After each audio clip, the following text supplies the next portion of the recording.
Welcome to Grid Talk. My name is Ruby Price, and today we're taking a look at the revealed car liveries for the 2025 F1 season. Joining me today, we have Grid Talk's Louis Edwards Hello. and Owain Medford, Hello. and F1 writer Jawad Yaqub. Hello. Before we get into the episode, we must thank our sponsor for this episode, BetOnline. BetOnline is the world's most trusting betting platform and your number one source for online betting in 2025. Whether you're a seasoned fan or a first-time bettor, BetOnline is your ultimate game day companion. With the largest selection of odds on everything from NBA and college basketball to the NHL and UFC, BetOnline continues to be your number one sports betting source. From every three-pointer to hat-trick, BetOnline has you covered with odds, stats, and more for every game, every play, and every win. BetOnline, the game starts here. So, our liveries, it's not just a pleasing splash of colour, it's a chance for teams to cement their identity, their history, and put their heritage on display for the world to see. From a red and white McLaren to a black and gold Lotus, these designs live on in memory and have the power to make any midfield challenger iconic. At the F175 celebratory event to launch the 2025 Formula One season, we got to see each of the teams unveil how their cars will look, granted on show cars or previous versions, so we still, at the time of truly haven't seen the full picture, but let's discuss. And we're going to start off in reverse championship order, starting off with the almost pointless from 2024, Sauber. Louis, it's, the expected fluorescent green and black that we were probably expecting to see anyway. What do you think of this Sauber livery? It's a bit F1 my teamy, wouldn't you say? Yeah, that's exactly how I would describe it. It looks like just one of those really like basic, uncommon like liveries you'll get the Formula One game. It's just like the one color and it fades into. I mean, it's bright and it's bold, and we were kind of expecting that from last year. I think a lot of people really liked the livery from last year just because of how different it was. Yeah, it's a bit different and weird. But yeah, this year they've kind of gone with something a little more boring. Um, but I do like the lime green. I think it's a nice color. Um, but yeah, there's not really much I can say about it. Just like the 2024 season at Sauber, it's green at the front, it's black at the back. It's filled with logos of a company that is slightly questionable. Yeah, absolutely. And, this is probably the last time, this is potentially the last time we'll see this combination of colours on a car for a while. Obviously, we're expecting Audi to come in for 2026, and, we've seen a few estimations of what the livery for that might look like across the years that we've been waiting. But if this is the last Sauber livery that we get of, this colour scheme, I think, as you say, last season's was potentially had a bit more going on, and as you say, people kept warmed round to it. It had something different. But yeah, the green's certainly going to help them stand out. We'll move on to the Williams Owain, an evolution from the 2024 livery. It's got a lighter shade of blue going on, and they've once again incorporated that Duracell sponsorship. What do you think of the Williams? Is this a good evolution of 2024's car? I mean, I think they've not done necessarily too many things different. Obviously, it's got a lot more prominent sponsorship, which I think is the kind of thing that you'd sort of see from a team that's on the up. That's we noticed that with McLaren a few years ago when Zach Brown came in. So it's good to see that maybe this sort of uptick in form. An uptick in prospects has actually enabled them to get a lot more sponsorship logos on the car. Obviously, very prominent as their new title sponsor, as you'd expect. As a livery in and of itself, I hadn't personally noticed the lighter blue until you pointed it out. It's heading.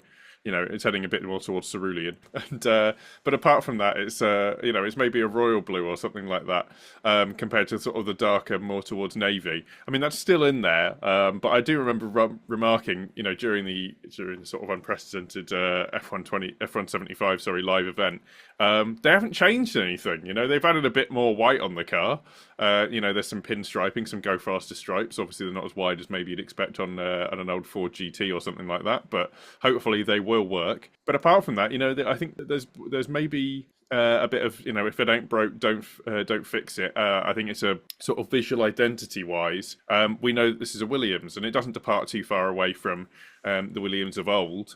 Not necessarily their most performant years, the times when they were winning titles, but still.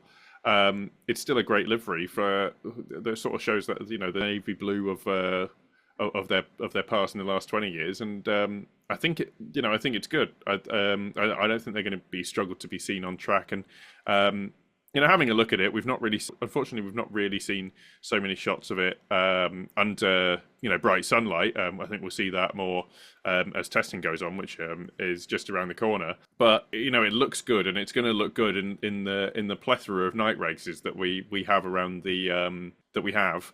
I think they've just moved to matte, so it might just be a little bit more muted. But otherwise, I think it's a great livery, and like I say, they've not changed what didn't need changing. Jawad, sticking with the Williams, obviously when they partnered with, we're kind of expecting, to see, the special liveries like the McLaren at the Monaco in 2021. Obviously, like there is an iconic expectation of like Gulf. Do you think, Williams could be doing more with that? Or do you think, as Owain said, like sticking with this kind of historic side of things for their own team is probably the better solution because there is that brand identity to be had. Yeah, exactly. I think with that brand identity, they've got to stick to that sort of template that they've got. But also, one thing we're seeing more and more of these days in F1 is those special one-off liveries. So I'm guessing they'll probably save that entire Golf livery again, like they did last year for a one-off race or a string of races. I think last year they did like a fan vote to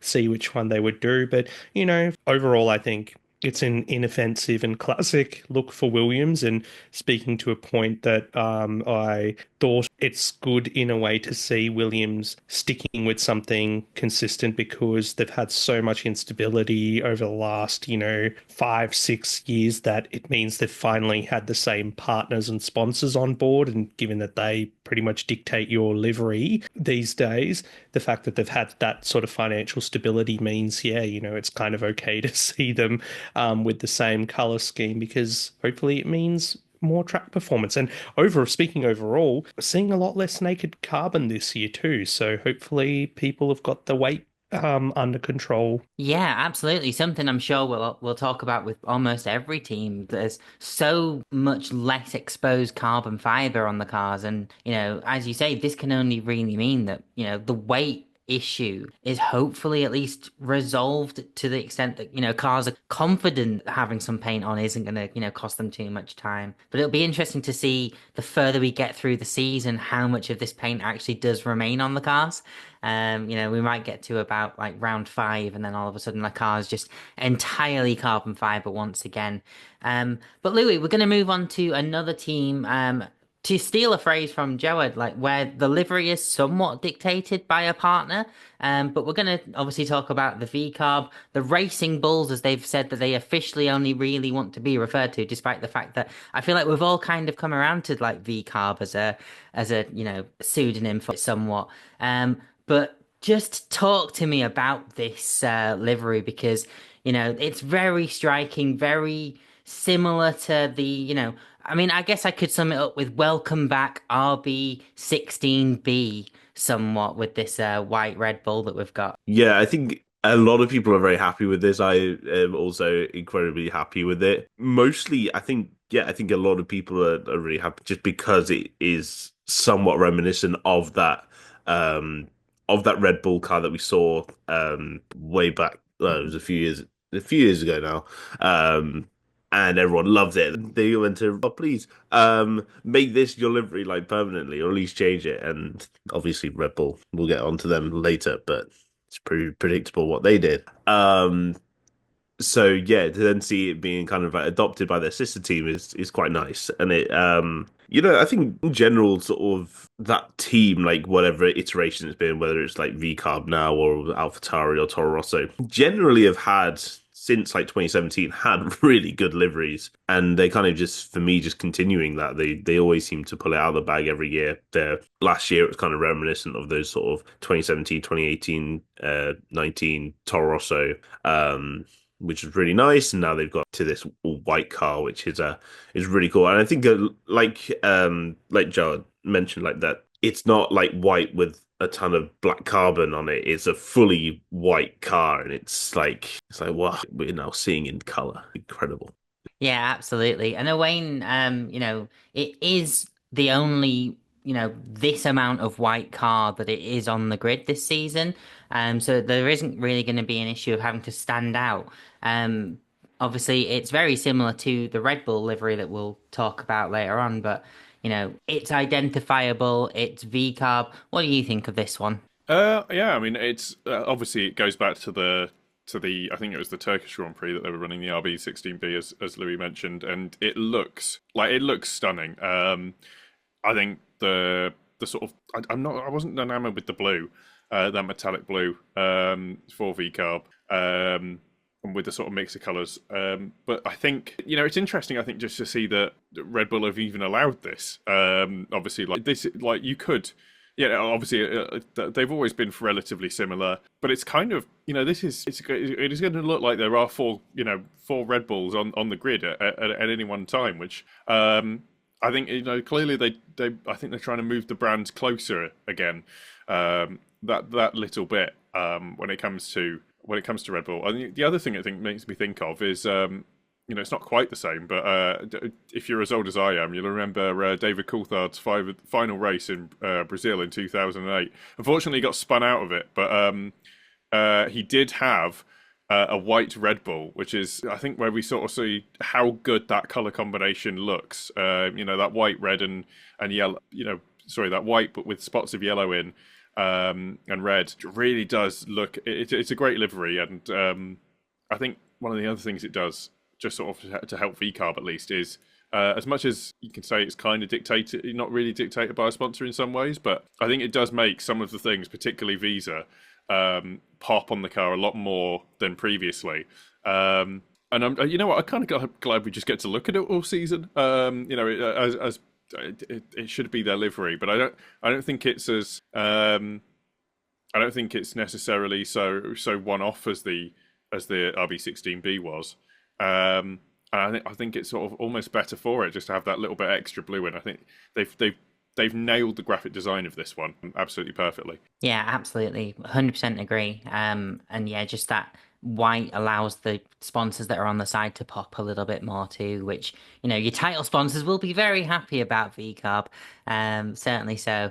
We're going to talk about the Haas now, Jawad. It's very similar to last season's livery, but with just a little bit more white. Obviously, Haas traditions, the red, the white, the black. So there isn't really too much to say, but of course they will have some brand new drivers in the team as well.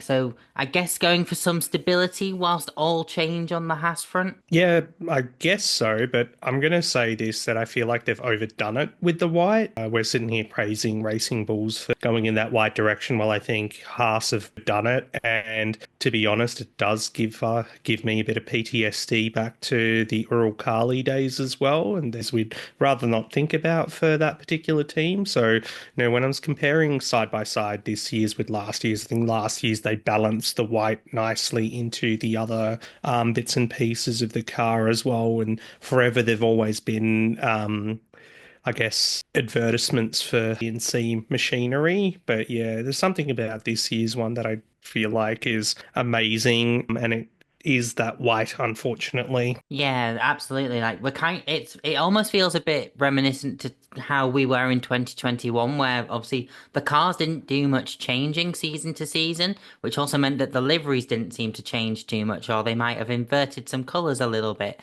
So yeah, with the Haas one, they've just kind of gone, all right, we'll do the same thing, but we'll drag this line here instead, and we'll do this little bit here, as opposed to putting it over there. But yeah, absolutely, not too much to say on the Haas there. But a livery, I think we can all sort of agree on as maybe just having an almost uncanny valley aspect to it, Louis. The Alpine, this two-tone pink of there's two tones of pink and blue. It does look off a little bit, and I think as you've mentioned to us in like our chat beforehand, like the BWT logo just on the side doesn't even seem to wrap around properly. Like there's something weird about that logo on the side to me. Yeah, there's just I think I'd have to like really see this livery out on track, not under stage lights like at the F1 75 show. You need to see it in the daylight in Bahrain in testing to really get an understand of this livery because I look at that BWT logo and I've seen it from endless angles from the what's been posted, and there is just something weird about it. I think they've put like a weird, like blue, a darker blue outline around it, and it just for some reason just absolutely looks odd. But if you want to talk about a car with bare carbon, then this is actually the entire tops of both side pods are completely bare. It's one of those liveries that when you look at it from like a straight on like camera shot, it will look fine because it's the pink and the blue, but yeah, those they're definitely trying to save some weight.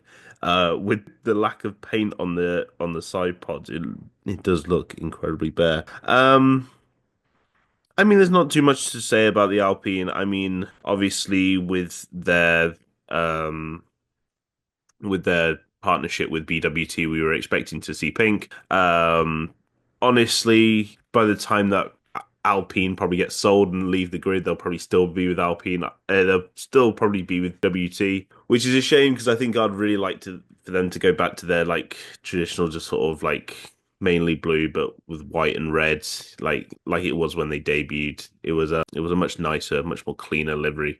The pink's fine. But yeah, there's just something weird about the blue and pink blend that's just not quite sitting with me. It may look better, as I said, like under actual daylight, but yeah, for now it's like Yeah, I certainly think it was incorporated better on the previous season's livery, just from having a look at some comparison shots to 2024. To me, I think we've seen better liveries from the BWT, like Alpine Renault combination. And even when it was the Force India Racing Point, I think we still saw some much better integrations of the BWT livery.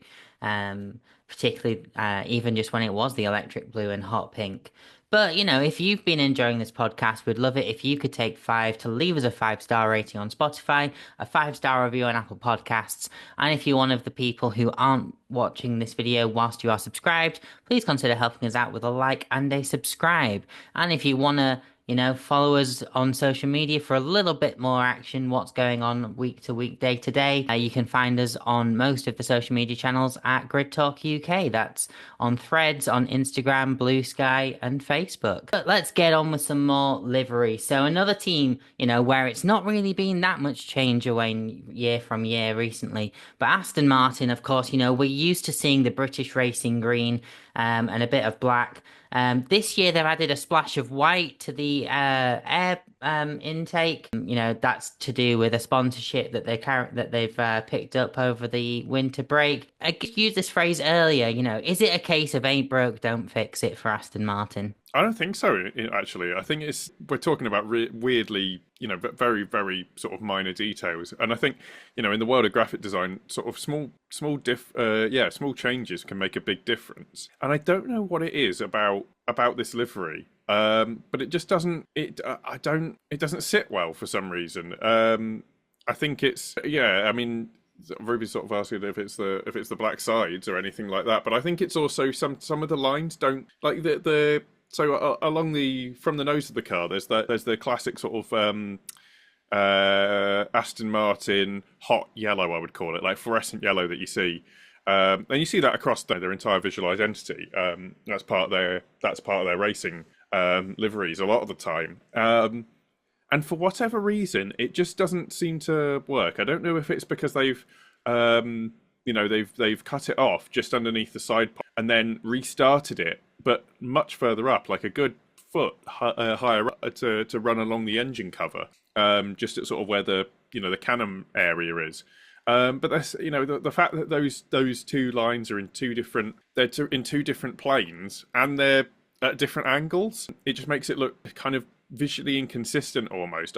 And to be honest, I've not especially been happy with the British Racing Green of the Aston Martin. To be honest with you, I think it does. I don't think it works especially well on a modern F1 car. To be quite honest, and I'm again not seeing that here. I mean, the sponsorship that they've added on the roll hoop. To me, it doesn't look it's not as well integrated as it is with the logo, for example, on the Williams, and it's just not quite right. I mean, this is a team that has a wealth of history to pull back on, and I get that it's very, very difficult to put it into modern Formula One because a lot of their racing, Aston Martin, has been typically sports cars. But for whatever reason, when the way that they've put it together just doesn't feel quite right. The shade of green is British Racing Green, but I don't. For some reason, it just doesn't seem to work. And I feel like I'm being hung here, but I think there's an awful lot better. Yeah, there's an awful lot better graphic design that could be going on, and just kind of isn't. It's safe to say I don't particularly like this this livery at all.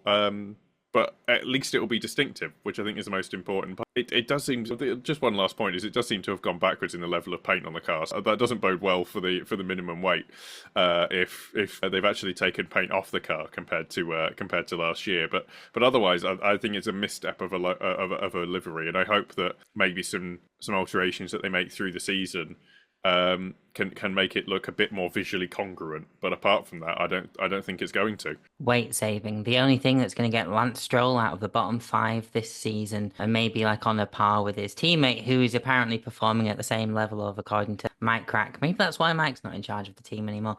Jawad, let's look at the Mercedes then. So very similar, obviously, to the kind of Mercedes livery we had last season. The most striking difference, of course, because it's obviously kept the silver, the sort of light blue of the Petronas, and the black. But there's no red, there's no Ineos air intake. Is this a sign, of not only a departing Lewis Hamilton, but potentially a departing Ineos as well? I was trying to look into it and get more information about what's going on because outside of F1, there has been a bit of legal troubles in regards to his partnership with the All Blacks, the mighty rugby team, and the All Blacks are kind of suing Ineos for that. And Ineos with Mercedes, they are I think, third stakeholder with Toto Wolff and with Daimler as well. Toto's kind of dismissed that there is any kind of split going on with Cliff's group there. But yeah, it is a big difference. And like I kind of put in my notes that while the hybrid silver and black with that turquoise of Petronas is probably not my all-time favorite Mercedes livery, it is still quite decent and very much on brand for them. I know last year we kind of lauded them for kind of paying tribute to almost those late 2000s McLarens, the Vodafone Chrome liveries there, but it's still a decent livery. It's just missing that bit of red. Even the little red star for Niki Lauda as well is very difficult to pick up on initial scan, but we could be wrong. By the time testing rolls out, we might have the Ineos branding present. But yeah, it's neither here or there for me on that one. Yeah, absolutely. And at the time of recording, of course, the Mercedes, I believe, is the only team to have not actually launched their official car for 2025. So, as you say, it could be there by the time that, pre-season testing does roll around. And, we have seen Mercedes just change their car between like pre-season testings in the past. Of course, 2022 had side pods and then didn't have side pods, and then 2023 came along, no side pods, and then they had side pods. Who knows what's going to happen with Mercedes of 2025? Maybe they'll get rid of the air engine cover and things like that as well. But at the very least, more silver at the top. And I think just kind of like potentially seeing more of a return to their traditional silver at the very least, going forwards maybe into 2026. Louis, let's move on then to copy paste F1. I made a joke last year about how different and, striking the Red Bull livery was for 2024. Are we really, should we ever expect Red Bull to abandon like their brand identity? Are we just kidding ourselves if we do expect big changes? Yes, we are. We are kidding ourselves. I mean, it's been the Red Bull. I mean, this has been the Red Bull livery since whenever. I mean, it's never really going to change. It's been through some different iterations, whether it's had various like lines of color going over the side pods or whatnot. It's not really going to change. Being a graphic designer for the Red Bull team must be the easiest job in the world. All you got to do is like cut out, some sponsors every year and then just paste in new ones. That's all you've really got to do. It can't be too difficult. But yeah, I mean it's the Red Bull livery, and I think that's what their whole thing is. It's the Red Bull livery. There's nothing that's going to change. It has all the brand identity that they want on it. In the color that we all know, every single season you're going to look at the car and you're going to go, that's the Red Bull. That's the Red Bull. You're always going to be able to find the Red Bull because it doesn't change from season to season. But like they may do the odd one-off livery, even though their one-off liveries tend to be absolutely terrible. I think they were doing one for like each of the US races last year. They were all a word I can't say on this podcast. They were they weren't great. It's when the graphic designers go, "Oh my God, we need to actually do our job," and then rush out something a bit mid. But yeah, it's the Red Bull livery. It's a new, it's got new sponsors on it. It's not really much to next year. Next year. Spoiler alert for everyone. It's gonna have a Ford on it. Just saying. I don't want to ruin it for anyone. But where it says Honda at the back, it's gonna say Ford instead. Watch now, like we'll get halfway through the year and that deal will just be like pulled from the table, and we'll have to point back to this head and be like, Louis caused this, Louis jinxed it for Ford. Of course, as we expect, yeah, it's always going to look like that. The real question I think going into 2025 is whether we'll actually see two Red Bull liveries on the same piece of track this season, like maybe even in the same camera shot. And I don't mean a blue one and a white one, I mean two blue ones.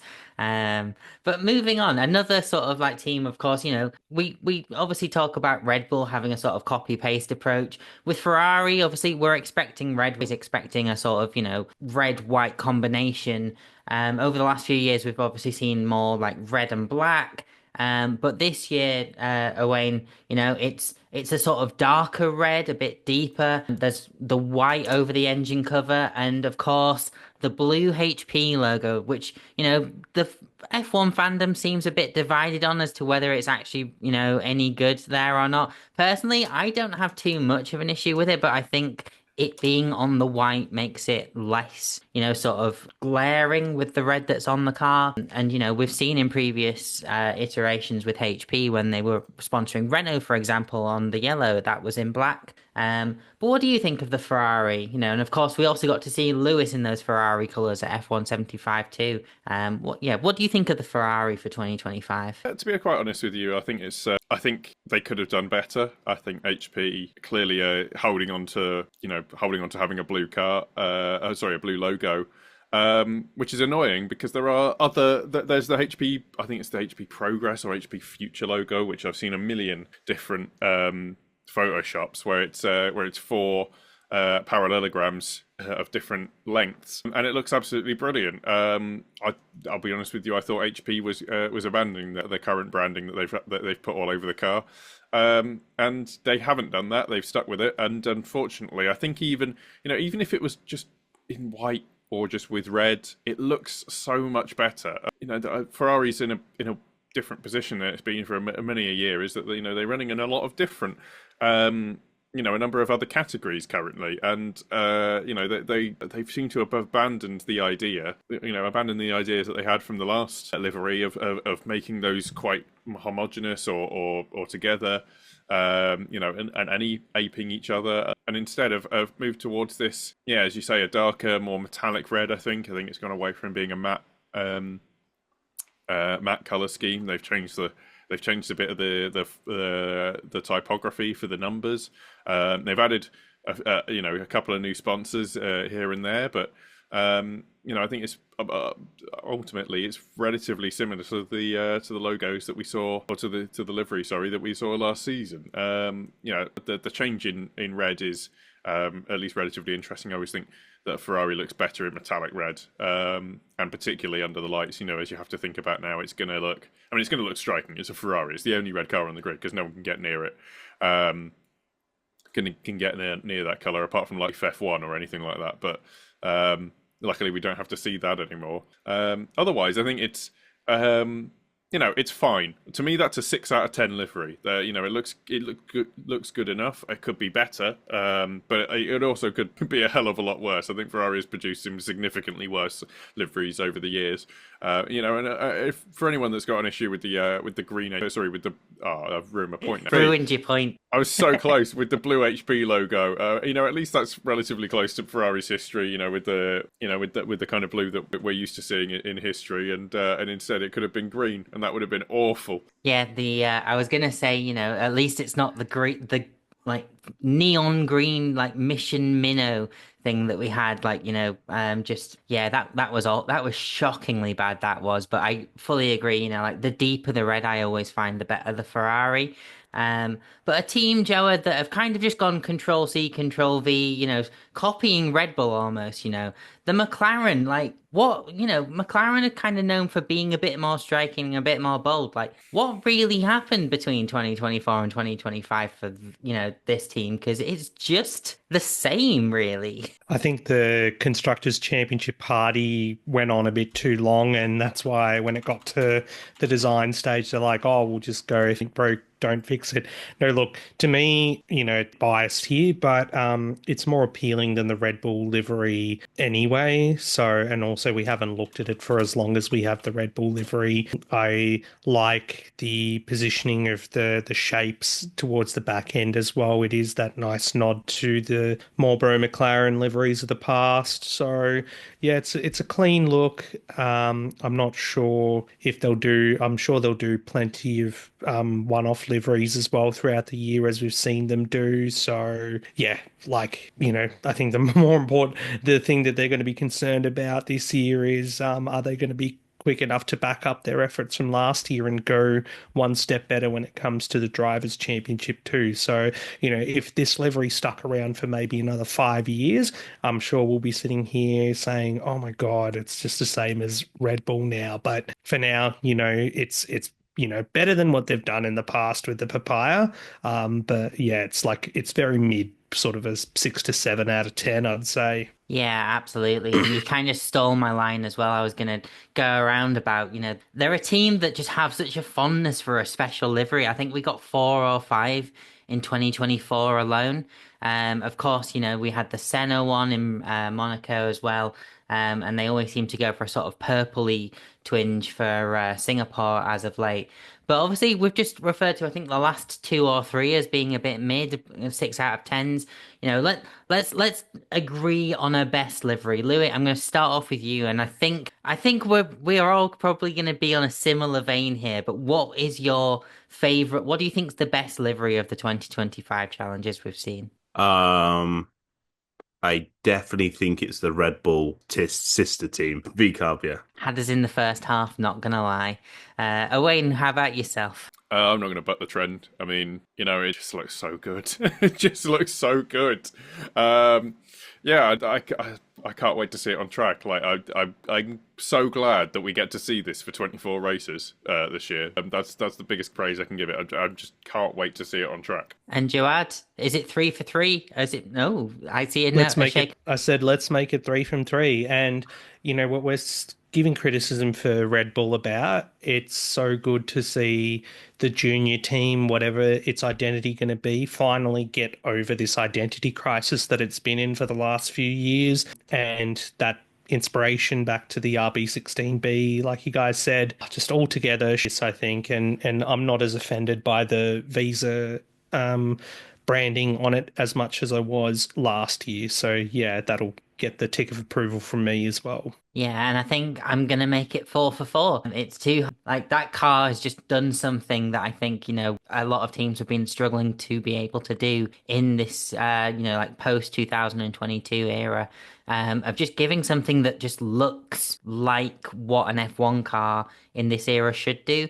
And for me, that V carb does it. Now, how about a worst livery then, Louis? What do you think? What do you think's the one that hasn't, impressed you the most? That was actually a little bit more difficult.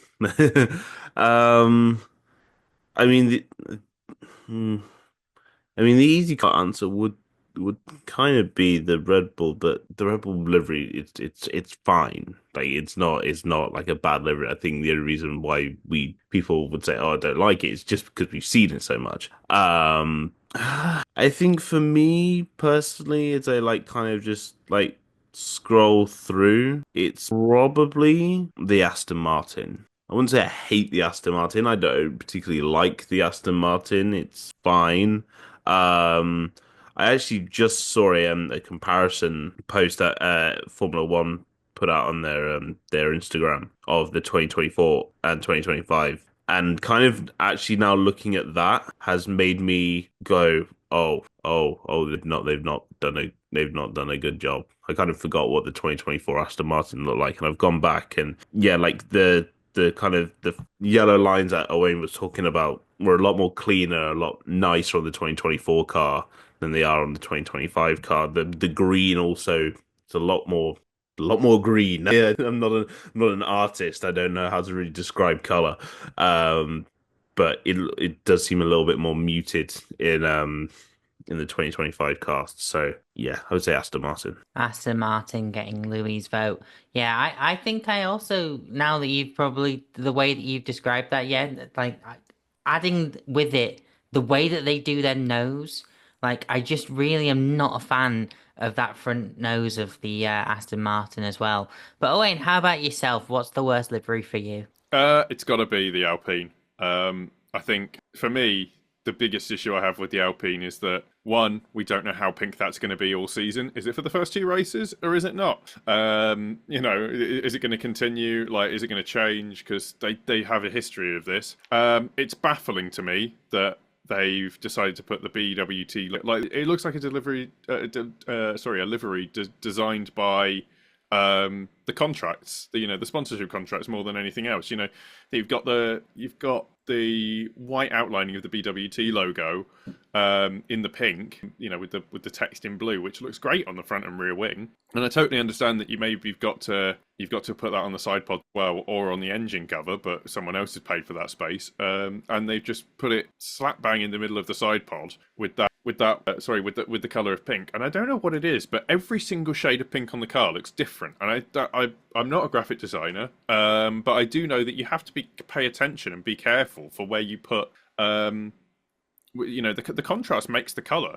So the pink that's on the side of the end plates obviously is butted up against black compared to the pink of everywhere else, and it doesn't look quite right. It doesn't look consistent. And it's a shame because I generally like Alpine's liveries. The more blue they are, the A521 sort of. I think that they've been on a downwards trajectory ever since then. But I think this is genuinely the worst of the bunch. Yeah, I think I agree with exactly what you're saying as well. And, the whole thing about the pink looking different wherever across it is in the livery, spot on, the white at the back with where the Alpine logo is makes the rest of that pink really light.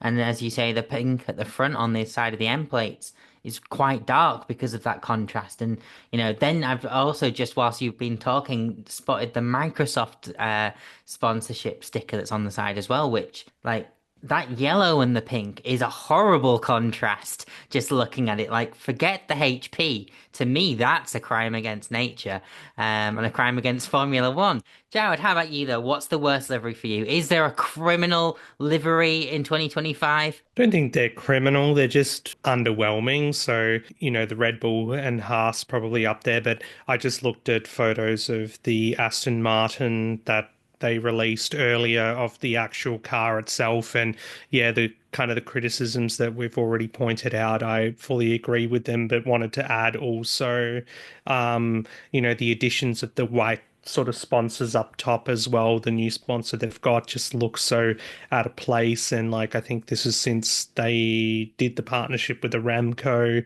on the rear wing, that green and blue kind of blend and work for mine. And, when we talk about our favorite liveries over history, that sort of shade of green, British racing green, that'll be something that I talk about quite dearly. But, this latest evolution of Aston Martin just looks like a mishmash of whatever colors that their sponsors want, and it just kind of looks horrible to mine. So yeah, I'm going to go with Aston Martin on this one. Aston Martin on this one. So that's Aston Martin, Aston Martin-ish, Alpine, and Aston Martin. Yeah, lots of Aston Martin liveries, making the bottom of the ranks for 2025. But we've talked about the future liveries. How about, just in general, some historic liveries? And starting with you, Louis, what do you think is the best looking F1 car of all time? The Renault R25, hands down, is the best looking Formula One car of all time. And that's not Fernando Alonso bias. That is the car that car made me support Fernando Alonso because I love the look of it so much. Yeah, the blue of that kind of like Renault era, like that's an iconic color combination, I think, and probably the best looking that Renault have actually really been, particularly in the last sort of 20 or so years. Owain, how about you? What's your favorite livery that we've seen in Formula One history? I mean, I've got two, but I'll have to pick the best. I've already mentioned in my teardown of the Alpine livery, what I thought could possibly be it. But my favourite by far has to be the Honda RA300 from I don't even remember when. It's like 1970 something, I think. 1967? Yeah, 1967. There we go. That's what it is. Mostly because it had, I believe, one win over four races. It was not a successful car, and it fluked the win it did get. But the car itself, the contrast between the white, the not quite white, it's more of a cream, really, and then the red of the, of the flag of Japan, very clearly, and then I know it's not quite the livery, but I'm kind of going to include it. Is the sort of, it looks like the sort of the exhausts look like the, either the hair of a greaser from the 1950s or like a slick back duck or something like that. I don't know what it is, but it looks so cool. It was not a good car, but I think sometimes the best liveries come on the cars that, I'll put it this way. The reason I remember this car is not because it was successful. It wasn't, it wasn't the MP4-4. It wasn't the W12. Was it the W12? Sorry, the Mercedes W11. It wasn't the the various Red Bull. It's because it's bad, and and the only thing that saves it is that gorgeous livery. Yeah, absolutely. A very historic. I wasn't, you've really pulled that one out of, the bag. Like I had, yeah, absolutely. Very niche, very historic, very unexpected. And the description of the sort of greaser slick back exhaust. Yeah, that's fantastic. Jawad, how about yourself? You kind of gave a bit of a hint, but yeah, I'm guessing. I've got a guess, but I want to know. Go on. Well, it's not Caterham if that's what you're thinking, but I guess what the Caterham was inspired by, and similarly Owain's as well, back in the 60s. I'm going to go with the 1966 Brabham BT19 with the green and gold livery. Like, as much as I love the Lotus 43, classic iconic colors. For me, that, gold instead of yellow coloring on the Brabham makes it for me. Also, what a special car as well. Up until this day, the only time team owner has also driven their own car and won the championship. Talking about Sir Jack Brabham, of course, he won 4 races in a row there too. I think almost double the points that the second place John Surtees had. So, classic livery again, that 60s design aspect, no rear wings, yeah, for me, just those simple colors, the minimalism. We talk about the black and golds and the red and whites and whatnot. And yeah, for me, iconic. Love it. Lance Stroll could only dream of such a combination of colours and actual driver championship winning and things like that. Yeah, absolutely. I'm gonna go, and this will probably come as to the surprise of nobody, with the sort of 2009 to 2012 Chrome McLaren with those red aspects. Louis, like, am I shocking you? Am I surprising you whatsoever?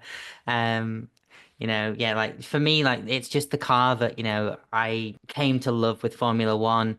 And it's simplistic, it's shiny, it's red, and I've just got a lot of positive memories of that car, and I just really like the way that it looks.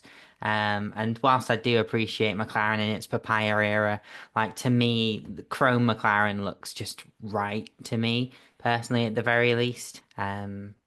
But yeah, so that's my take on the best livery of all time. And it'd be good to know what you listening at home think would be, one of the best looking cars of all time. What do you think of the liveries for 2025? Let us know in the comments below over on social media. If you're listening just on Spotify, Apple Podcasts, wherever you get your podcasts. But Louis, is there anything you want to plug at this opportunity? I mean, please go follow on all socials. But the thing I do want to plug the most is our quiz series that we've just released. As of recording, it got released yesterday. Grill the Grid Talk, which all of the people on today's podcast were involved with as well, and they were, um, they were all great contestants for. And also check out our Patreon for our sort of like behind the scenes kind of podcast, or behind the grid talk podcast, where it's a little bit different from our sort of normal podcast, a little bit more honest, a little bit more frank than we can be here. And yeah, so make sure to not only check out the quiz series, because I spent a long time on it, and then also our Patreon to get exclusive access to our other podcasts. Yeah, absolutely. If you didn't mention it, I was going to mention Grill the Grid Talk. Like, obviously, had a lot of fun doing that, had a lot of fun watching it over and over again, too. Anything you want to plug at this opportunity? Only our social channels. Yeah, if you want to, please tell us what your favourite liveries were, and how silly I am for picking a car that only led a single lap. The only lap it ever was the one it won. Talk to us on all of the social media channels, although preferably things like Blue Sky. We're available on all of the social media platforms at Grid Talk UK, on all of the social media platforms with the app. Yeah, and Jawad, anything you'd like to plug at this point? Just that I'll be live blogging the season up ahead for the Raw.au as usual, so come check that out if you want additional commentary during your races and also some articles. But again, yeah, thank you for having me on the show, and the Grid Talk was a lot of fun, so I hope that I'm not the only one embarrassed with how I performed at the end of it. So It's okay. Owain knew exactly what he was getting into, I think, with his opening comments of the show. And if you want to hear more from me, I'm available on the Meta socials at Ruby Rose Price. And I'm also on Blue Sky at Rubes, Ruubez. But Grid Talk is available on YouTube, where our race episodes are recorded live. But you can also catch us on Amazon Fire, Spotify, Apple Music, Verbal, and Pocket Casts. Just search Formula for our back catalogue of shows with previews and reactions to the race results. Thank you to Jared Bradley and Holly Eagle for supporting us on Patreon. If you want to support the show further, why not sign up to our Patreon for exclusive content? And also make sure you subscribe to be the first to know when each new episode is released. released. We'll be back soon with plenty more F1 content as the season is about to get underway. Enjoy pre-season testing as well. And thank you very much for listening to the podcast presented by Bet Online, and goodbye.